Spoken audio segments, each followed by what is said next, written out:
नमस्कार, welcome to my channel learn English with Shalvi. आणि आज सुद्धा आपण एक खूपच बेसिक गोष्ट शिकणार आहे. तुम्हाला बघून समजलंच असेल की आपण आज काय करणार आहे. युजली लोकांचा खूप गोंधळ उडतो यामध्ये.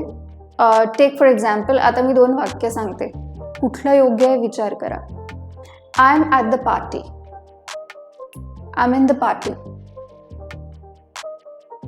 गोंधळ उडाला ना?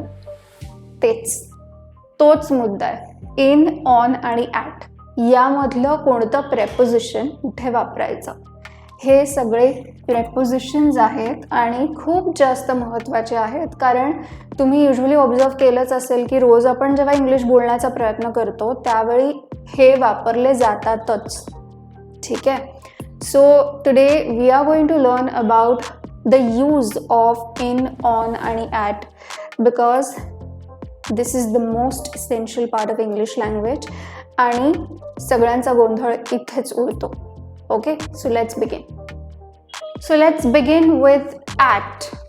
आता ॲट कुठे वापरायचं आणि कसं वापरायचं? युजली जेव्हा आपण बोलतो त्यावेळी या शब्दांचा वापर आपण एकतर वेळेच्या डिटेल्स सांगण्यासाठी किंवा मग ठिकाण किंवा जागेच्या डिटेल्स सांगण्यासाठी हे प्रेपोजिशन्स वापरतो. ओके, सो बेसिकली या 2 गोष्टी असतात, हे लक्षात ठेवा. आता कमिंग टू ॲट. ॲटमध्ये आपण खूप प्रिसाईज डिटेल्स देतो. ठीक आहे, म्हणजे you can just hold a pen in your hand and point the thing out. इतक्या प्रिसाईज डिटेल्स असतात. ठीक आहे. So I am at a particular place, मग त्या जागेचं नाव आपण सांगतो. किंवा ॲट 9 o'clock, ॲट सनसेट. खूपच स्पेसिफिक डिटेल्स असतात. Okay, specific details, keep this in mind. आता स्पेसिफिक प्लेस किंवा स्पेसिफिक टाईम. प्लेस किंवा टाईमबद्दल सांगतो त्यामुळे एकतर स्पेसिफिक प्लेस किंवा स्पेसिफिक टाईम. कारण जसं मी तुम्हाला सांगितलं की प्लेस आणि टाईमचे डिटेल्स देतानाच आपण हे प्रेपोजिशन्स वापरतो most of the times. Okay, so इथे एकतर ह्या दोन्हीबद्दल डिटेल्स देताना किंवा as you speak, go on speaking, तुम्हाला कळतं की जेव्हा एक्झॅक्टली एखादी गोष्ट सांगायची असते त्यावेळीच आपण ॲट वापरतो. Okay, take for examples, just look at the usages. जसं तुम्हाला मी सांगितलं की प्रिसाईज डिटेल्स असतात. At the school, at the party.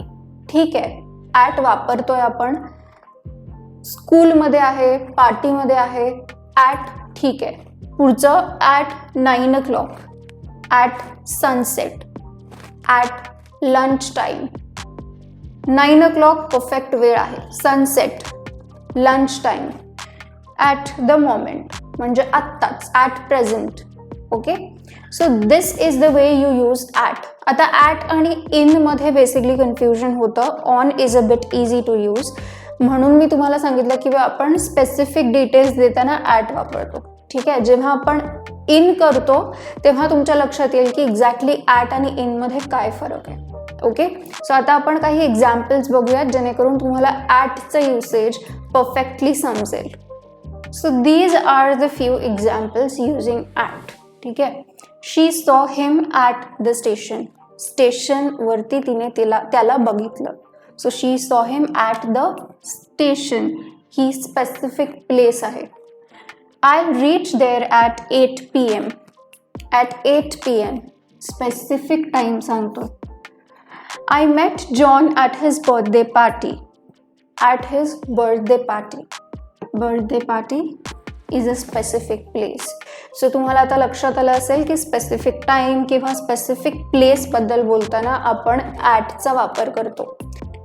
Okay, आता इनकडे वळूयात. ओके, सो इनचा वापर आपण तेव्हा करतो जेव्हा आपण एखाद्या एन्क्लोज्ड प्लेसबद्दल बोलतो. म्हणजे फॉर एक्झाम्पल रूम असेल, सगळीकडून बंद आहे, राईट.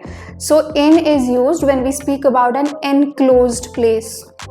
त्यानंतर एरिया, सिटी, कंट्री किंवा स्टेट. म्हणजे एखादा एरियाबद्दल आपण सांगत असू किंवा कंट्रीबद्दल सांगत असू. In India, right. सो कंट्रीबद्दल किंवा स्टेटबद्दल, इन महाराष्ट्र. असं जर स्टेट्सबद्दल, कंट्रीबद्दल किंवा एखाद्या सिटीबद्दल जेव्हा आपण सांगतो त्यावेळी आपण इनचा वापर करतो. आणि long period of time, centuries, months, years, असं जर आपण एखाद्या पिरियड ऑफ टाइम बद्दल सांगत असू विच इज व्हेरी लॉंग, तर आपण इनचा वापर करतो. ठीक आहे. So take for example the room. In the room, room enclosed असते. In the hotel, hotel enclosed असतं. इन द लॅबॉरेटरी, लॅबॉरेटरीच्या मध्ये, लॅबॉरेटरीमध्ये. सो जेव्हा मध्ये येतं तेव्हा इनचा वापर होतो. Okay. In Mumbai, in Pune, etcetera. So हे झाले सिटीज. आणि an hour, in an hour, in a minute. So this is a period of time. In the next century, in 1990, in future, in winter. असं जेव्हा आपण एखाद्या ठराविक पिरियड ऑफ टाइम बद्दल बोलतो त्यावेळी आपण इनचा वापर करतो. Okay. So in is used in all of these cases. या 3 केसेसमध्ये आपण इनचा वापर करतो. आणि लक्षात घ्या की जेव्हा आपण युजली इनचा वापर करतो जेव्हा आपण एखाद्या खोलीमध्ये किंवा ठिकाणामध्ये असतो त्यावेळी आपण इन युजली वापरतो. Okay. So this keep this in mind. तुम्हाला फरक करण्यासाठी सोपं जाईल. Okay. Now I just tell you a brief difference between in and at. So see, Maria is at the school, at the school. ठीक आहे. इथे आपण ॲट वापरलं. If you need to emphasize that someone or something is inside the building or area, you can use in. जर आपल्याला जर आतमध्ये आहे एखादी व्यक्ती आणि त्या गोष्टीवरती जोर टाकायचा आहे, emphasize is what you give importance to that particular thing. जोर, त्या गोष्टीवरती जोर देणे. ओके. सो जर आपल्याला वाक्यामध्ये या गोष्टीवरती जोर द्यायचा आहे की मी स्कूलमध्ये आहे, तर I am in the school. ठीक आहे. जर मला या गोष्टीशी घेणं देणं नाही आहे की मी स्कूलच्या आत आहे की बाहेर आहे, you are somewhere speaking to someone who is just casually asking you आणि आत किंवा बाहेरशी काही घेणं देणं नाही आहे, तर तुम्ही असं म्हणू शकता I am at the school. Okay.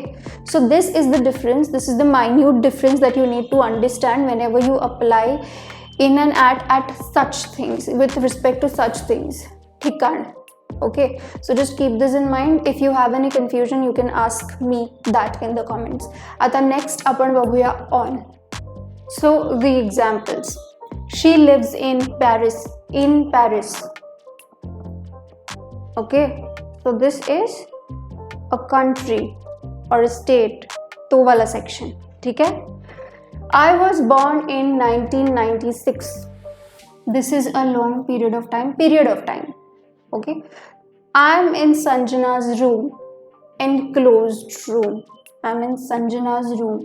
ठीक आहे. So room is an enclosed place. So अशा वेळी आपण इनचा वापर करतो. आय होप की तुम्हाला इन आणि ॲट मधला फरक समजला असेल, मायन्यूट डिफरन्स, आणि इन एक्झॅक्टली कुठे वापरायचं आणि ॲट एक्झॅक्टली कुठे वापरायचं.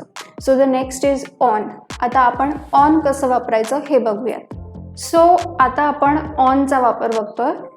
On is always used on a flat surface. कोणताही फ्लॅट सरफेस जेव्हा असतो त्यावेळी आपण ऑनचा वापर करतो. ओके. मग तो स्लँटिंग असू देत, कसाही असू देत, that doesn't matter. It should be a flat surface, एखादं सप्पई ठिकाण. ओके. ऑन फ्लॅट सरफेस किंवा डेज किंवा डेट्सबद्दल सांगताना आपण युजली ऑनचा वापर करतो. ठीक आहे. On 19th October, on 10th March, day किंवा date. Okay. So on flat सरफेसमध्ये टेबल असू शकतं, रोड किंवा हायवे किंवा roof, on the roof, on table, on road, on highway, on the bench, bench, on the blackboard. On days आणि डेट्समध्ये on 19th October म्हणू शकता किंवा ऑन माय बर्थडे किंवा ऑन रिपब्लिक डे किंवा ऑन न्यू इयर्स ईव्ह. अशा प्रकारे ऑनचा वापर आपण दोन गोष्टीमध्ये करू शकतो. Whenever you speak about any flat surface it is on, आणि whenever you speak about any day और डेट इट इज ऑन. ठीक आहे. So keep this in mind. Let's just have a look at a few examples. So these are a few examples when it comes to use of on. There is an apple on the table. On the table, flat surface. The ball is on the roof. Roof, flat surface. Slanting असतं, but it is a flat surface.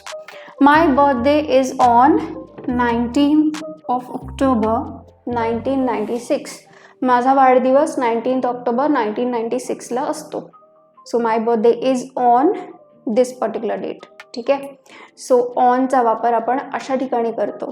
आणि in आणि ॲटमध्ये थोडंसं confusion होतं, but ते confusion दूर करण्यासाठी मी तुम्हाला सांगितलं आहे की emphasis is really very important. तुम्हाला त्या जागेमध्ये आहात हे सांगणं महत्त्वाचं वाटतं आहे की ठीक आहे मी त्या जागे आहे एवढंच सांगायचं आहे.